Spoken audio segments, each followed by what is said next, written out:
This event is called Wake Up with Rebuild. This is actually the second year in a row that we've done it in Anderson.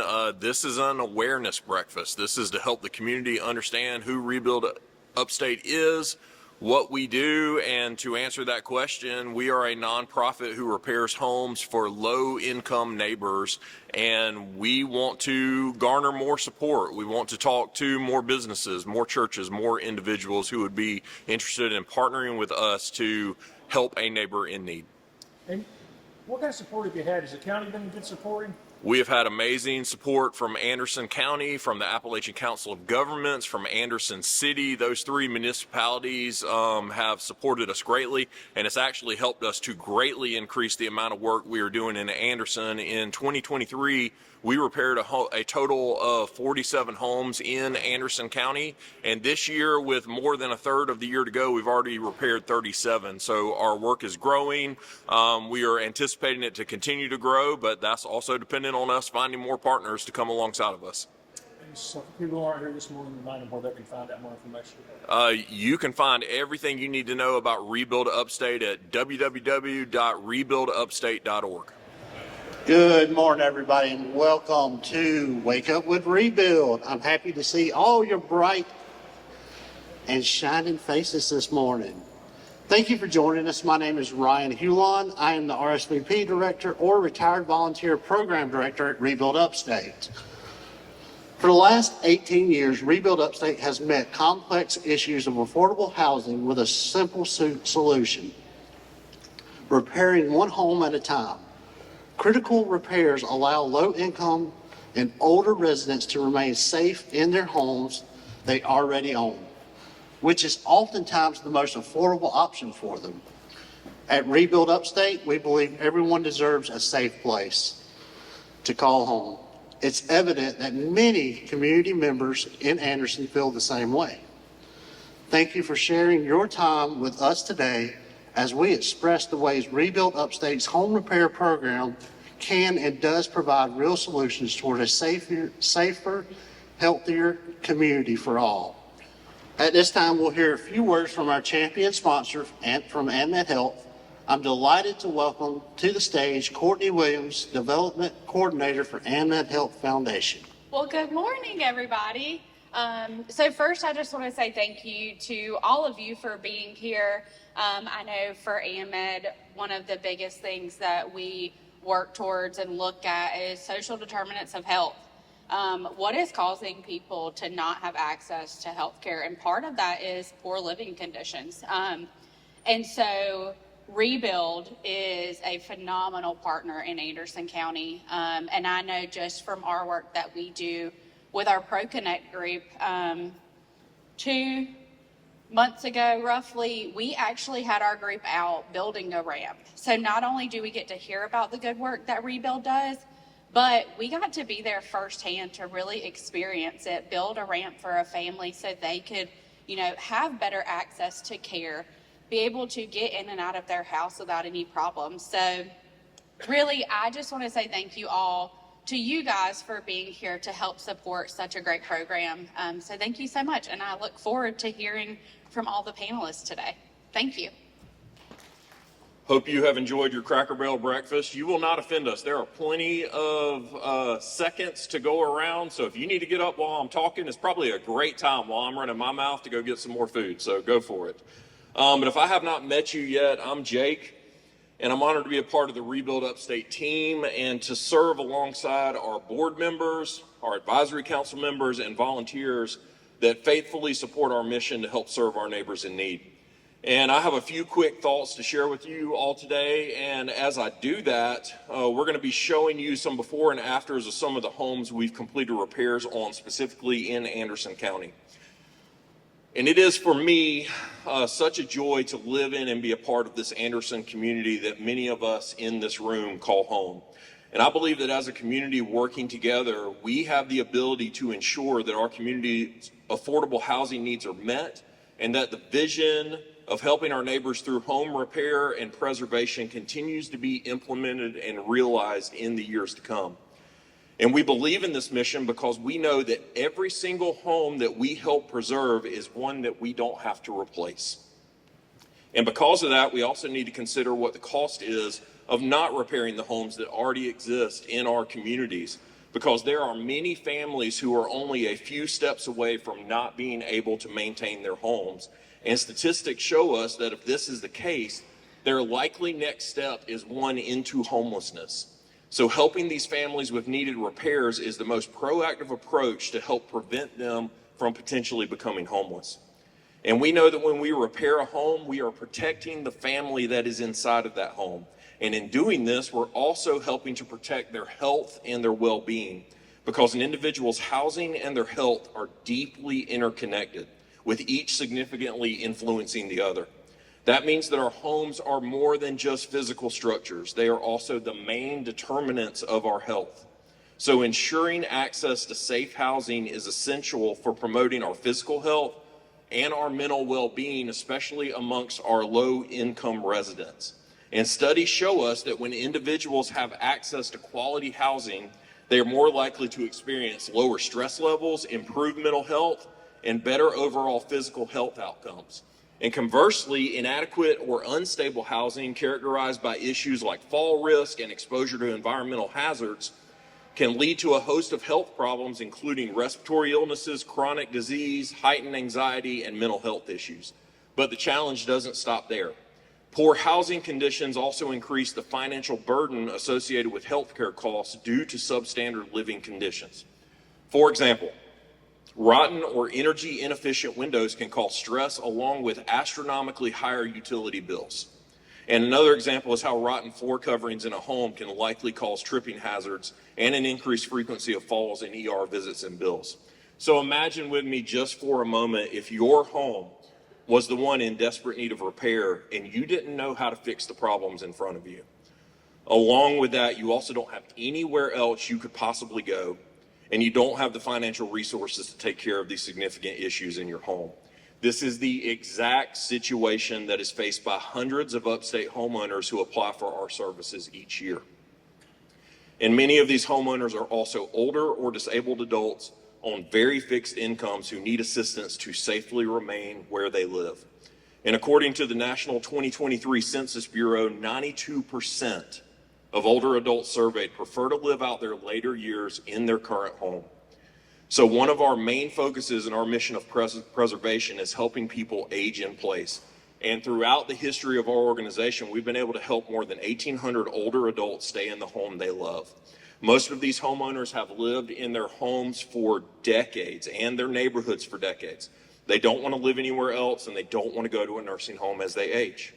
So we want to help these older neighbors age in place with dignity by making sure that they can be as safe and healthy as possible. In 2023 alone, we had the privilege of serving 137 older adults and 105 people with disabilities, demonstrating the high need for these repairs and modifications. And it has been Rebuild Upstate's joy to help with needs like these in the Upstate for many years. As a matter of fact, a few weeks ago, Rebuild Upstate celebrated its 18th year serving the 4 counties of Anderson, Oconee, Pickens, and Greenville. And over that 18-year history of our organization, Rebuild has served more than 1,600 homeowners with over 4,700 total projects during the life of our organization. So our capacity to serve has grown and is growing. And last year, we were able to complete a record 594 major repair projects on 133 homes. And this year, we are actually on pace to complete over 700 projects on more than 170 total homes. Thank you. We're excited about it. But we got a lot of Anderson folks in the room, so let me speak specifically to you. Last year, we completed a total of 47 homes in this county, which was a huge increase even from the year before. And so far this year, we've already repaired 37 with a third of the year remaining. So as you can see, we are growing and we are greatly increasing the amount of work that we are able to do in this county. And that is mainly due to the increased support we've received from Anderson County, the Appalachian Council of Governments, Anderson City, and Anderson United Way. and also because of the contribution of local businesses, churches, and individuals who are volunteering and donating to this mission. We cannot serve our neighbors in this way without your support, so thank you so much. And I fully believe that our work in Anderson County is going to continue to grow in the year to come, and part of this growth is going to be realized by the addition of our very first permanent facility in our organization's history that we have recently acquired.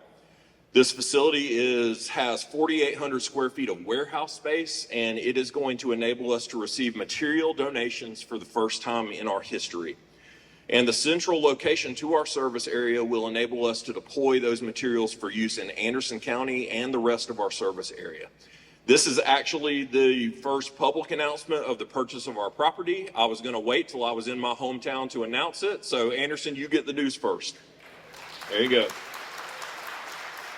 And we're actually going to be releasing a lot more information about our new warehouse in the weeks to come. But today, if you are interested at all in helping us with this capital purchase or the improvements needed to utilize the building fully, or the material donations to utilize as a result of this new resource, I'd love to talk to you before you leave today, or you are welcome to email me, jake@rebuildupstate.org. No one else gets that. I will answer it. But I will end my time today by sharing this. I know that there are many amazing nonprofits and charitable organizations in this community that are deserving of your time and investment. We partner with many of them. We are all on the same team. We are trying to make this community a better place. And we do not consider it a small thing that you would consider supporting the work we're doing at Rebuild. So thank you again for your investment into the mission and work of home repair in our community. And we are excited to partner with you in the year ahead. Thank you so much. As Jake mentioned, this work would not be possible without our community support in Anderson specifically. We've seen significant growth in repairs thanks to financial investments and volunteer involvement of this community. Thank you for seeing the need and showing up to support the mission. RSVP volunteers are an integral part of the growth. For those of you who don't know, the AmeriCorps Seniors RSVP program provides grants to organizations with a dual purpose to engage Americans 55 years or older in volunteer service to meet critical community needs and provide high-quality experience for volunteers.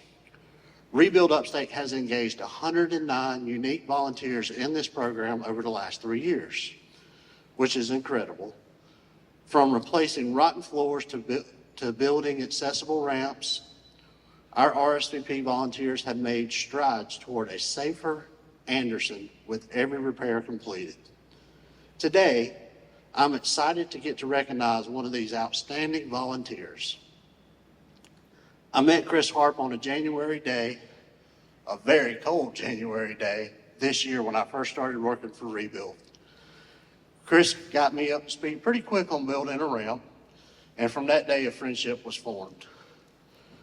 Chris has donated countless hours and knowledge to Anderson Handyman Club and as a site leader to make projects in the Anderson community a huge success.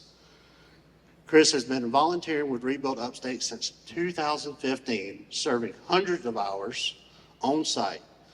He is highly skilled and a pleasure to work with, and it's my honor to present the 2024 RSVP Volunteer of the Year Award to my friend, Chris Hart.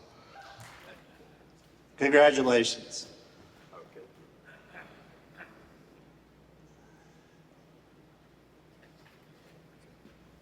Chris, we just want to thank you for your service to Rebuild Upstate. If you or someone you know is 55 and older, you can join the volunteers like Chris on a build in Anderson to help repair the home of the neighborhood in need. Come meet me at the registration table after today's program to learn more about RSVP before heading out. We need you. So talk with your men's group, your women's circle, or your closest friends and invite them to come join you and volunteer. One of the most helpful things you can do today is to help our mission and volunteer with us.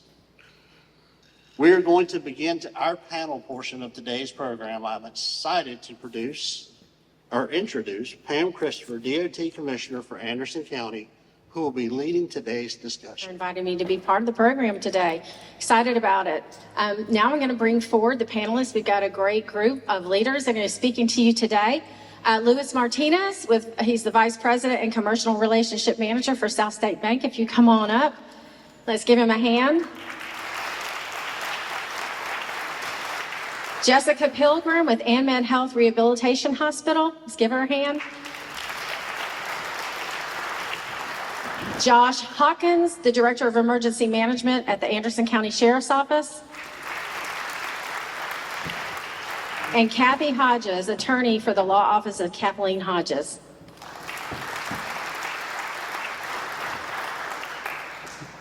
Thank you all for volunteering your time this morning. Excited to hear everything that you can tell us you're doing to help Rebuild Upstate move forward. So Kathy, I'm going to start with you. So as a board member of Rebuild Upstate, what initially drew you to want to partner with Rebuild Upstate, and what impact have you seen Rebuild make in the lives of our clients? Right. I began with my church, St. John's United Methodist Church here in downtown Anderson. We had a group of people that were already involved with Rebuild Upstate. They put a call out for volunteers. I thought, well, if nothing else, I can at least tote some 2x4s over to the saw, and so that kind of became my job. And the impact that I have seen is actually having homeowners reconnect to the community. The very first build I worked on was a ramp for someone who was undergoing dialysis, and it was they essentially were bedbound, so they had to have a ramp in order to be able to get out and get to their medical appointments. And so that connection to the community to be able to obtain those services is the greatest impact that I have seen in my time in volunteering and serving on the board. Well, we greatly appreciate what you do. And I love what you're saying. Whatever your level of experience they can always use people helping them. So thank you. Josh, next question is for you. You work with emergency management, and through that role, you see the housing needs of the community. And in your travels through the county, are there a lot of homes in need of repair, and what specific repair needs do you commonly observe? So throughout Anderson County, we see many homes with needs for repair. I'm in weird places. But a lot of the needs that we see are like the simple stuff. Needs of roof repair, windows that are broken out, some people that just can't get in and out of their house easily because of steep stairs or stairs that have been broken. So there are a lot of simple, easy things that can be fixed that prevent a much larger problem. Fixing a window repair or roof repair really stops the leakage into a house that's going to cause a floor to rot out. I think one of the saddest things I've seen is we had a house we went into, and we literally had to put boards down to get to the patient because the floor was rotted out. We couldn't get to them without that. So we had to put boards down so that we could get to the patient and bring them out on a stretcher. And that house ended up being condemned. But that's something that could have potentially been fixed by what y'all are doing now. And I'm very grateful for what you're doing, because we see it firsthand when it doesn't work out. Great. Yes, they are doing great things, and appreciate what you do. Jessica, in your role in the healthcare industry, you see many patients, obviously, through AnMed rehab. What are the biggest needs and concerns as these patients return to their homes, and how do you believe a nonprofit like Rebuild Upstate can help address those needs? Number one need is safety. So upon admission at our rehab hospital, one of the first questions we're going to ask them is, where are you going home to? Okay, tell me about it. Oh, you have 13 steps to get to your entry door? That's a problem. We're not only going to need a ramp, but what else is going on inside? Are the floors rotted? Is it a safe environment? So even, for example, one of the ladies that's currently at our rehab hospital, she's going to be discharging this week. You guys have been helping her. You not only redid her kitchen, you redid her bathroom, and she's going to return home to a ramp. So she has an almost completely renovated home, which now it's a safe place for her to enjoy the strength and the independence that she's gained at the rehab hospital. Plus, too, there are a lot of patients that their AC or their heat does not work. And with you guys even repairing the HVAC, that's huge too. So there's so many things, but short answer, safety. Thank you. Yeah, what a difference that made for her when she came home, right? So Lewis, as a city council member, could you briefly discuss the city's current approach or plan for creating and sustaining affordable housing within the Anderson community? Absolutely. And I'll tell you, we do it in a few different ways, but similar to other organizations, we have a strategic plan. And I'd say specifically for that question, we look at it from assuring sustainable growth. We're all evident that there's been a lot more people that have been moving not only to the county, but to the city as well. So there's three ways that I would say we would answer that question. Two of them probably less conventional and less attractive, and the third one probably makes a little bit more sense. But the first one is keeping in mind that there's actual transportation to get to some of these places within the city. We know a lot of our residents depend on public transportation, so making sure that they have access to that. The second would be through infrastructure. You know, we need to make sure that there are safe roads to drive on, access to energy, access to other utilities that, you know, are essential needs for our residents. And the third one would be just diversification of new construction and housing developments that happen, right? Not everybody is going to be in a single family home to begin with, okay? Now, I will tell you from single family, going back to 2020, 585 new permits have been pulled for new construction homes since COVID. Now, I'd also say that if you look at, besides single family homes, you got multifamily homes, which would be apartments, and then townhomes. So you're trying to look at different levels of attainability when it comes to purchasing a home. Now, from a multifamily apartment standpoint, we have 19 apartment complexes in the city of Anderson. Anybody have an idea of what the occupancy rate of that is? It's over 99%, which means that we're a very attractive location for developers because they know that demand is there.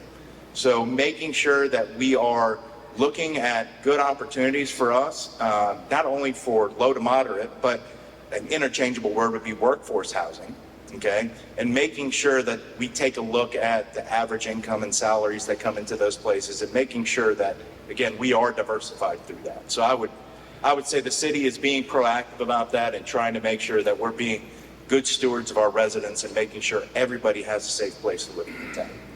Absolutely. Affordable housing is a big issue that we need to continue to look at. You know, you have some that are single teachers or single in nursing or whatever, and affordable health care is going to help us. I mean, we got to have that health care and the housing go together, right? So to take our people forward. So thank you, Lewis. City is doing great things and we're proud of that. Kathy, as a longtime volunteer and board member for Rebuild Upstate, no one on this panel has been on more Rebuild Upstate building sites than you, I hear. So as a volunteer, can you share what it's like participating in a build day with Rebuild? And what would you say to someone who is interested in volunteering? It is life affirming. There is, in my opinion, no better way than to ensure that somebody's able to maintain their affordable housing in their home that they've lived in for years and years. As they, and it's not just elderly people that we serve. I mean, we've served veterans, families. As long as you meet the criteria for a Rebuild Upstate project, you know, there's no age limit. We just simply want to make sure that we, you know, we talk about the hands and feet of Christ. Well, a Rebuild Upstate volunteer is not only the hands and feet, but the back and the hamstrings and the, you know, everything that goes into being able to serve. And that is, quite frankly, part of the reason why I do it is because it is life affirming. You see a woman who's been on a waiting list and she has a new ramp and is joyfully singing, praising God, singing the praises as she's walking down it with her walker. There's just no other, nothing like it. And anybody that wants to get involved, they will get the same pleasure and joy from that. Plus, if you get Chris Harp as your site leader, you get to learn all sorts of nicks and tricks about building ramps and things. I love it. So it's taking care of the whole person, and even though you're giving back, you feel like you're getting more probably than they are. I love that. That's awesome. So Josh, in your work with the county, you are constantly helping address a variety of issues within our community, and we thank you for that. Apart from simply making a home safer, what other issues does home preservation help address? So one of the largest issues that home preservation helps us address is homelessness. We've seen a large uptick in that in Anderson County, but we've got some great organizations that help those that are experiencing homelessness. Saying that, if we can help fix the homes that they're in and keep them in those homes, that really curbs that situation and it addresses it. One of the saddest things to see is children in those shelters. And so we've seen a real increase during the winter weather when it's really cold outside and people just can't afford to heat their homes. Just making those homes more energy efficient and actually being able to heat those homes and keep them in their house instead of going to the shelter. Not only does it help those individuals, it helps the shelter as well, so that they can house more people. We've seen an increase, and we've seen those shelters even come to max capacity. And so just fixing those homes, it really helps curb that situation of homelessness. Yes, and thank you for what you're doing. So Jessica, we talked about it, not just affordable housing, but affordable healthcare is important, and AMED's always been delivering on that. We appreciate what you do. But working in the healthcare industry, what health impact do you believe home preservation can make on the Anderson County residents that we serve? Well, if you think about it, if you're living in mold, that is impacting your health dramatically. But two, it's almost a mental health as well.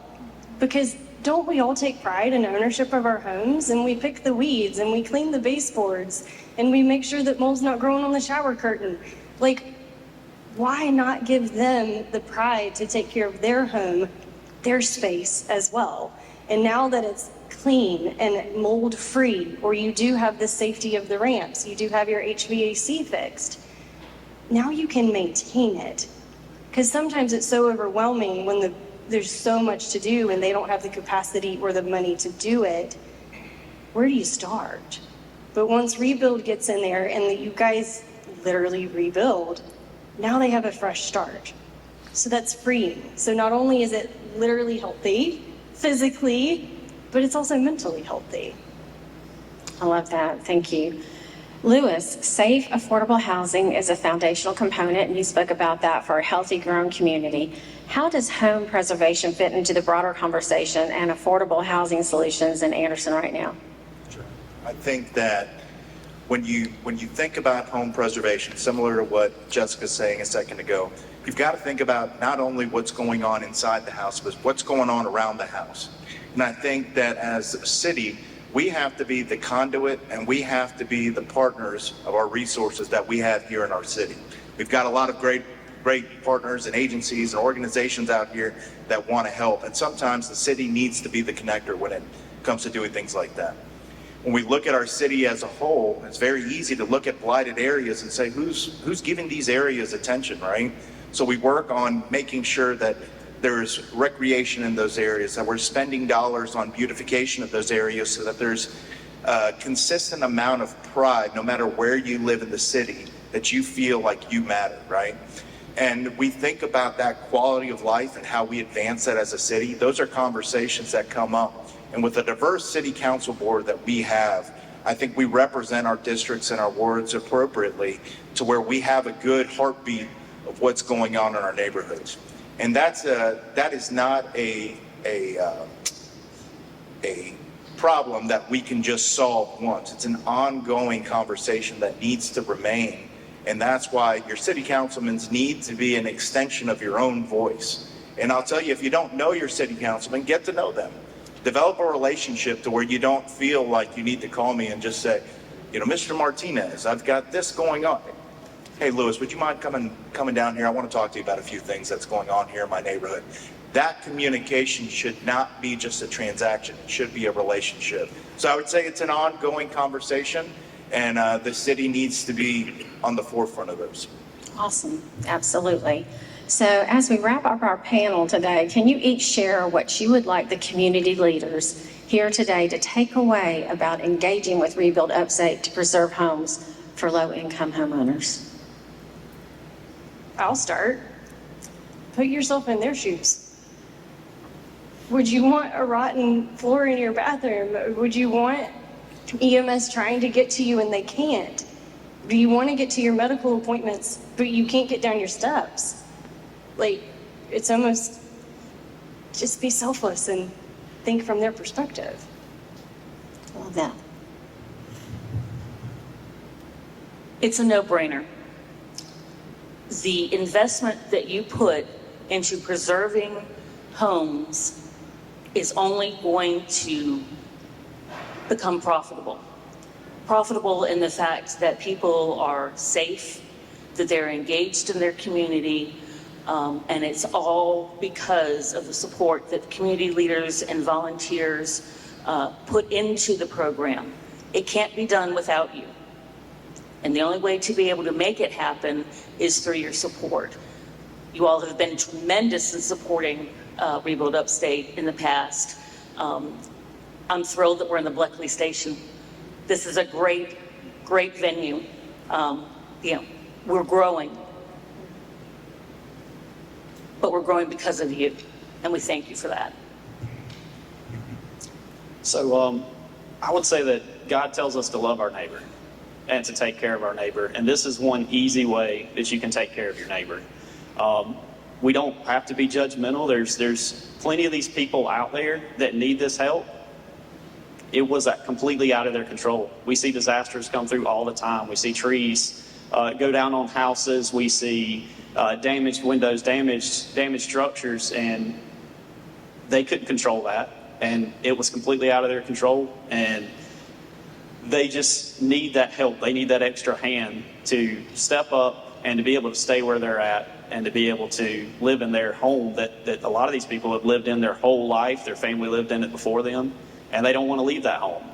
And I understand that. I've got homes like that myself. So just don't be judgmental and on that, on what they're going through, and let's just love our neighbor and take care of our neighbors.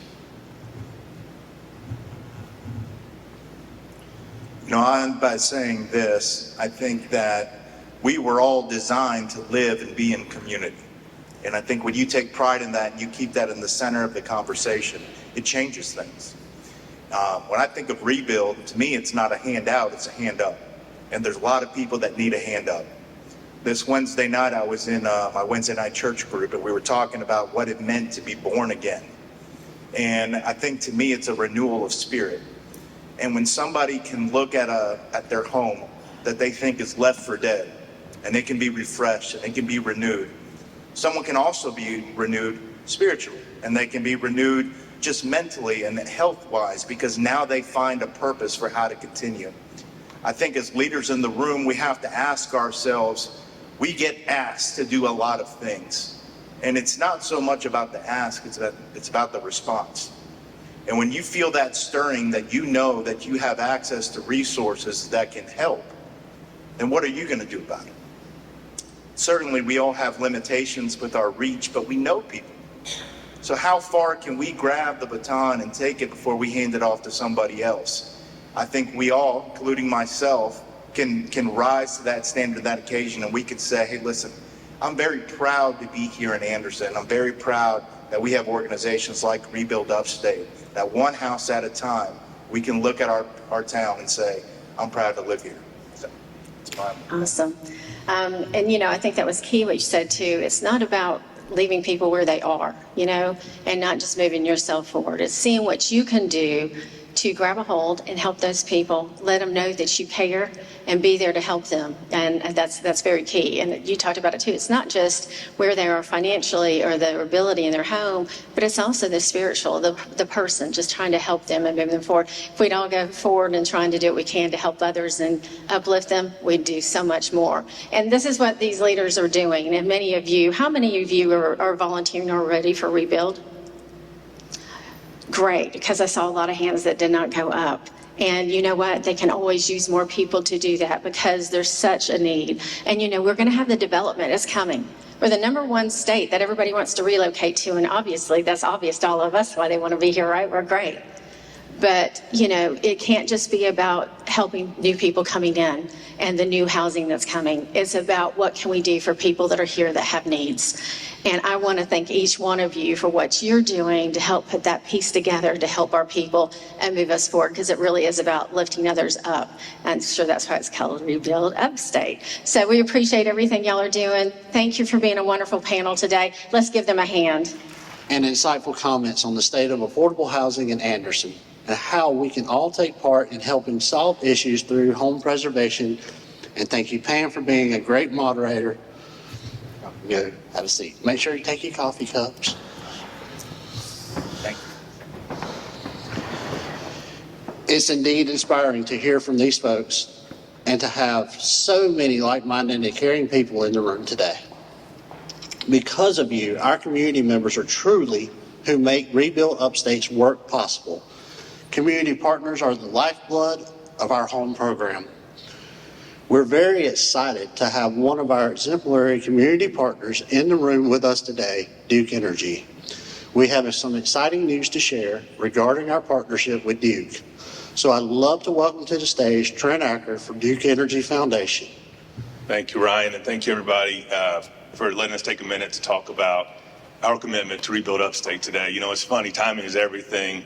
We had coffee back in July, and we talked about this event, and little did I know that today was the day we planned on announcing a contribution, some foundation funding to 13 organizations throughout the state, and we're proud that Rebuild Upstate is going to be one of those partners that we're going to contribute. In this case, is the check here? If Jake can come up here and present to Jake and to Ryan and to Rebuild Upstate a contribution of $10,000 from the Duke Energy Foundation to support it.